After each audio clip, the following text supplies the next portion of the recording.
Morning students. आज कक्षा 12 में मैं आप लोगों के साथ स्थिर वैद्युतिकी में ही आगे के टॉपिक्स डिस्कस करूंगी। हम स्टार्ट करेंगे विद्युत क्षेत्र से और उसी को आगे एलैबोरेट करते हुए दूसरे पॉइंट्स पर जाएंगे। तो शुरू करते हैं। सबसे पहला टर्म जो हमें पता होना चाहिए वो है विद्युत क्षेत्र। वैद्युत क्षेत्र को डिस्कस करने से पहले एक छोटा सा एग्जाम्पल मैं आप लोगों के सम्मुख रखना चाहती हूँ। आप लोगों ने सभी ने चुंबक या मैग्नेट को देखा होगा। आप मैग्नेट को रखिए और उसके पास एक लोहे का कील या कोई भी लोहे की छड़ या टुकड़ा लेकर आइए।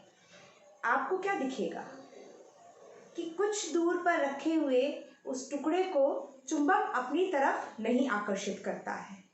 थोड़ा और पास लाइए, अभी भी कोई आकर्षण नहीं है। थोड़ा और पास लाइए, आपको महसूस होगा कि उस लोहे के टुकड़े में चुंबक का बल लगने लगा है और वो लोहा चुंबक की तरफ आकर्षित होने लगा है। इसका मतलब क्या हुआ कि जो चुंबक रखा है उसके चुंबकीय क्षेत्र में वो लोहा जब आया तभी उसे चुंबकीय बल का एहसास हुआ और वो उसकी तरफ आकर्षित हुआ, अट्रैक्ट हुआ। उससे बाहर अट्रैक्ट नहीं हो रहा था। यही चीज़ ग्रेविटी के भी साथ है। मैंने पहले भी पहली कक्षा में आपको बताया था कि वैद्युतिकी ग्रेविटी के साथ हम उसको कंपेयर करके देख सकते हैं। उसी कंपैरिजन में एक चीज़ और देखिए कि पृथ्वी से कुछ दूरी तक हमको एटमॉस्फेयर, वायुमंडल मिलता है, उसके ऊपर नहीं। एक निश्चित ऊंचाई पर हमको ग्रेविटी का फील समझ में आता है, गुरुत्वाकर्षण का फील समझ में आता है, उसके बाहर नहीं। जब कोई भी वस्तु उस गुरुत्वाकर्षण के क्षेत्र में आती है तभी जाकर उसको गुरुत्वाकर्षण फील होता है, उसको एहसास होता है और गुरुत्वाकर्षण से वो उसे नीचे की तरफ खींचती है। इसी तरह वैद्युत का भी अपना एक क्षेत्र होता है। किसी वैद्युत आवेश या आवेशों का समुदाय, क्योंकि एक आवेश हो जरूरी नहीं है, एक से ज्यादा क्वांटीकरण पढ़ा था हमने उसी पॉइंट को लेकर कि चारों ओर का वह क्षेत्र जिसमें अगर कोई अन्य आवेश आए तो अगर सजातीय होगा तो प्रत्याकर्षण का बल दिखेगा और अगर विषम जाति का होगा तो आकर्षण का बल दिखेगा। तो अनुभव करता है, उसे हम क्या कहते हैं? उसे हम वैद्युत क्षेत्र कहते हैं। फाइन, दोबारा एक बार देख लें। किसी वैद्युत आवेश अथवा आवेश के समुदाय के चारों ओर का वह क्षेत्र जिसमें यदि कोई अन्य आवेश आए आकर्षण अथवा प्रत्याकर्षण बल का अनुभव करता है। आकर्षण कब करेगा? जब जो आपका आवेश रखा है उसके ऑपोजिट चार्ज का वो एलिमेंट हो, वो आवेश हो। जैसे अगर यहाँ प्लस रखा है तो वो माइनस का हो, माइनस रखा है तो वो प्लस का हो, तो क्या फील करेगा? आकर्षण। और अगर वो सेम ही नेचर के हैं, मतलब दोनों ही धनावेश है, प्लस है, दोनों ही ऋणावेश है, माइनस है, तो फिर आपको प्रत्याकर्षण बल का अनुभव होगा। दूसरा टर्म जो हम देखेंगे वो है विद्युत बल रेखाएं। ये विद्युत बल रेखाएं क्या होती हैं? इसको पहले रीड करते हैं, फिर एक एक पॉइंट को समझते हैं। विद्युत बल रेखा विद्युत क्षेत्र में खींची गई वह काल्पनिक, रिमेंबर द फर्स्ट वर्ड, काल्पनिक मतलब इमेजिनरी है, नहीं हमने मानी। निष्कोण मतलब जिसमें कोई कोण ना हो, मतलब स्मूथ, एकदम स्मूथ कर्व, वक्र मतलब कर्व है, जिस पर एक स्वतंत्र इंडिपेंडेंट व पृथक्कृत, अलग है, अकेला है और अलग है, एकांक 1 यूनिट धन आवेश प्लस का चार्ज चलता है।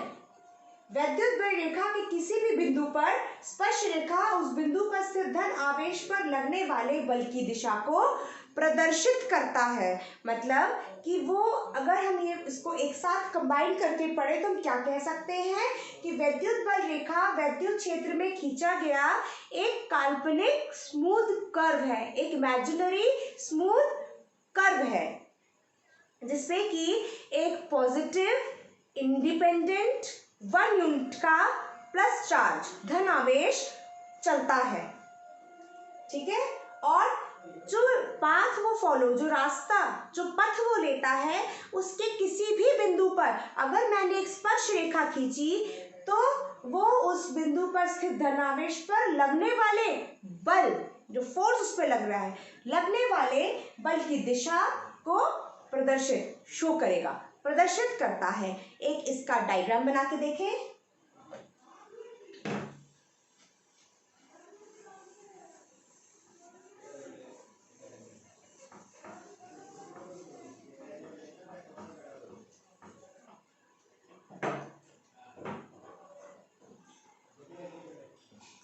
धनावेश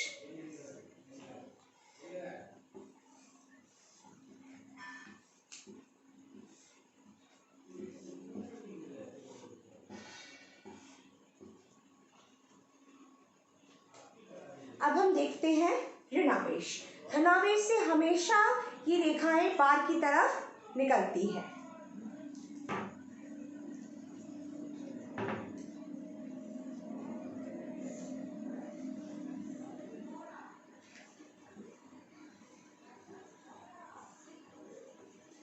ऋणावेश, ऋणावेश में ये बल रेखाएं हमेशा अंदर की तरफ चलती है। जब हम एक धन और एक ऋण को रखेंगे तो ये किस तरह से चलेंगी? इसको दोबारा मैं थोड़ा सा और क्लियर करके दिखाऊं, ये आपको समझ में आया? प्लस बल रेखाएं बाहर जा रही है, ये धनात्मक है,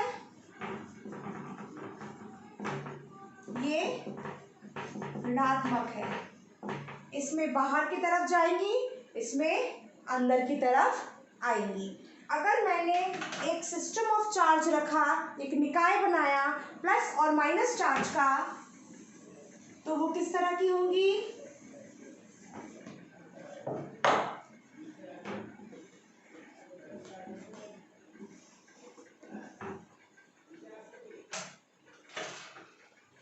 प्लस से निकलेंगी, माइनस में चली जाएंगी।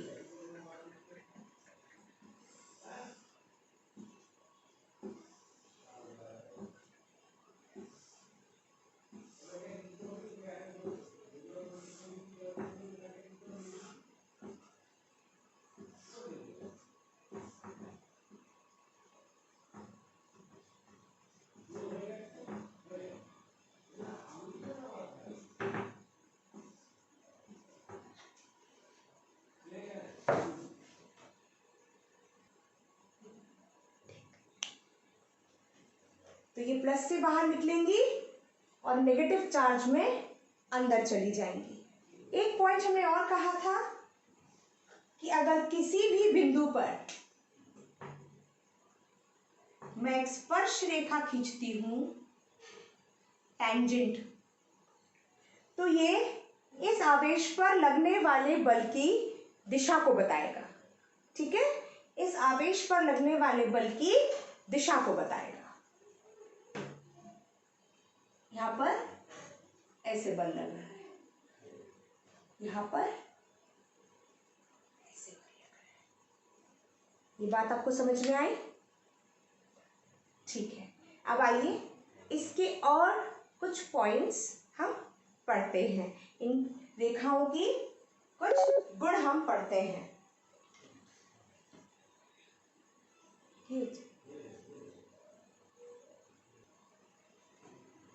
तो आइए हम कुछ इन वैद्युत बल रेखाओं के गुणों के बारे में जानते हैं।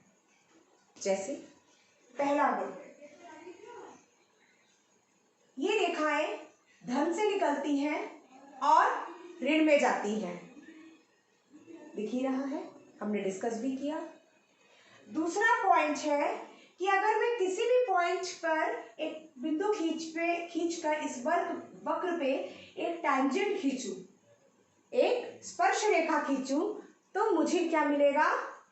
इस पे लगने वाले बल की दिशा।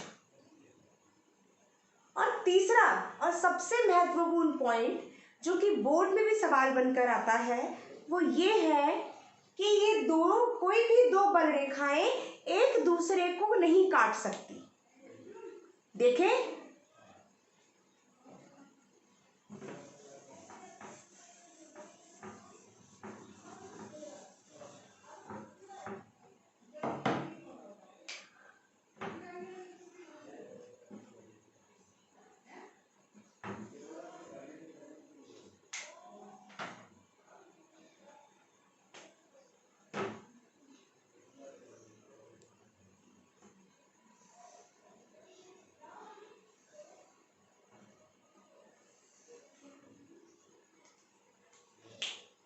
हमारा स्टेटमेंट ये कहता है कि कोई भी दो बल रेखाएं, विद्युत बल रेखाएं एक दूसरे को नहीं काटती।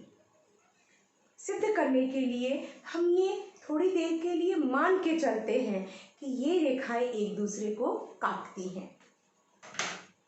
माना,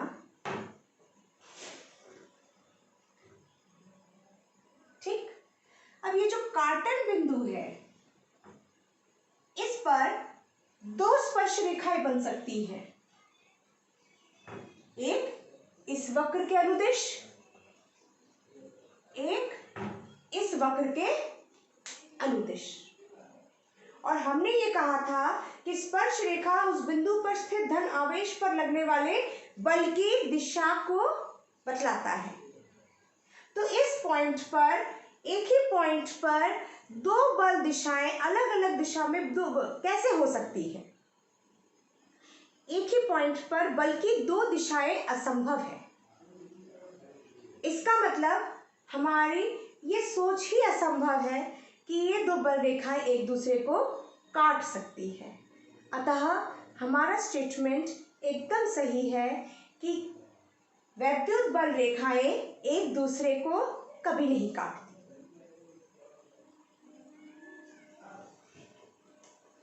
तो इसी क्रम को आगे बढ़ाते हुए हम पढ़ते हैं वैद्युत क्षेत्र की तीव्रता। तीव्रता मतलब इंटेंसिटी, कितना इंटेंस, कितना हेवी है फील्ड, कितना असर है। जैसे कुछ मैग्नेट बहुत ज़्यादा लोहे की चीज़ों को अपनी तरफ आकर्षित करते हैं, कुछ थोड़े माइल्ड होते, उतनी तेज़ वो अपनी तरफ आकर्षित नहीं कर पाते। तो इंटेंसिटी मतलब कितने बल से, कितनी ज़्यादा फोर्स से कोई भी चार्ज दूसरे क्षेत्र में जब जाता है तो उस फोर्स को फील करता है। तो वैद्युत क्षेत्र की तीव्रता क्या होगी?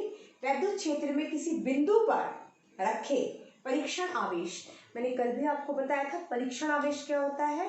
प्रेस का छोटा सा आवेश लेते हैं जिसे हम Q0 से प्रदर्शित करते हैं। ये क्या होता है? एक्चुअली हम इसको क्यों लेते हैं कि इस पर पड़ने वाले दूसरे असर को, जैसे कि क्षेत्र का असर, तीव्रता का असर, उसको हम स्टडी कर सकते हैं और ये मान के चलते हैं कि जो आपका धन आवेश है, परीक्षण आवेश है, उसका अपना असर नेक्स्ट टू जीरो है, मतलब नगण्य है। उसको हम उतनी इम्पोर्टेंस ही नहीं देते, तो उसका असर स्टडी नहीं करते, उस पर होने वाले असर को स्टडी करते हैं। तो वैद्युत क्षेत्र में किसी बिंदु पर रखे परीक्षण आवेश पर लगने वाला बल तथा परीक्षण आवेश के मान की निष्पत्ति को उस बिंदु पर वैद्युत क्षेत्र की तीव्रता कहते हैं। इसका फॉर्मूला बहुत इजी है, E = F/Q। अभी हमने F को डिफाइन किया था, F = 1/4 pi epsilon not Q1 Q2 upon R²। इसमें चूंकि हमारे पास एक टेस्ट चार्ज है तो एक को हम Q ले और दूसरे को हम Q0 ले। इंटेंसिटी क्या होगी? अपॉन Q0, एक चार्ज है Q0, दूसरा है Q, बीच की दूरी R। तो ये क्या होगा? 1/4 पाई एप्सिलॉन नॉट Q0 बटे R², और इसके अपॉन में Q0, ये आएगा 1/4 pi epsilon not Q into Q0 बटे R² into 1/Q0, 1/4 pi epsilon not Q बटे R²। हम इसका मात्रक भी निकाल सकते हैं यहीं से। ई का मात्रक क्या होगा? न्यूटन बटे कूलम, न्यूटन बटे कूलम। इसी के साथ मैं आपको एक होमवर्क देती हूँ। एसआई पद्धति में ई की विमा तथा मात्रक ज्ञात करें। एक क्वेश्चन है, क्योंकि 11th में आपने विमीय सूत्र में, विमीय विश्लेषण में आपने ये अच्छे से पढ़ा था, इसीलिए ये सब के सब अपने कॉपी में करेंगे और इसको मुझे ग्रुप में डालेंगे कि इनका आंसर ये क्या निकला।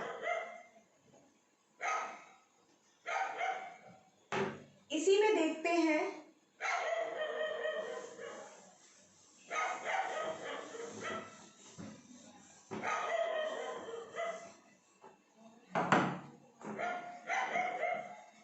वैद्युत क्षेत्र के कारण आवेशित कण पर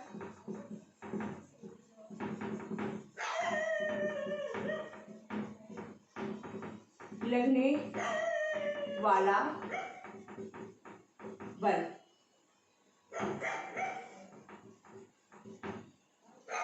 इसी सूत्र का इस्तेमाल करेंगे। E is equal to F upon Q naught, यहीं से बल मुझे मिल जाएगा।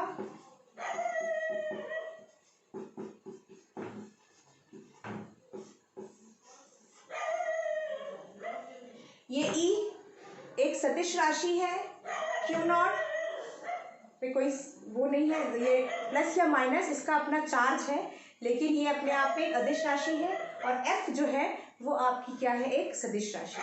तो इससे हम क्या कह सकते हैं कि क्षेत्र की दिशा वही होगी जो बल की दिशा होगी। ये 1 नंबर के क्वेश्चन में आ सकता है। ठीक, अब इसी को आगे बढ़ाते हुए नेक्स्ट टॉपिक पढ़ते हैं। किसी बिंदु आवेश के कारण वैद्युत क्षेत्र की तीव्रता। माना प्लस Q कूलम का एक चार्ज मैंने एक माध्यम K, जिसका अपवर्तनांक K है, उसको बिंदु O पर स्थिर किया है। प्लस Q द्वारा एक वैद्युत क्षेत्र उत्पन्न होगा। इसी वैद्युत क्षेत्र में R मीटर की दूरी पर एक P पॉइंट पर परीक्षण बिंदु आवेश Q नॉट स्थित है। तो कूलम के नियम अनुसार ये हमने पढ़ा है, F is equal to 1/4πε0 K Q naught बटे R स्क्वायर। इसी से अगर मैं बिंदु पर वैद्युत क्षेत्र की तीव्रता को निकालना चाहूँ तो हम कैसे निकालेंगे? E is equal to F upon Q naught, ये हो जाएगा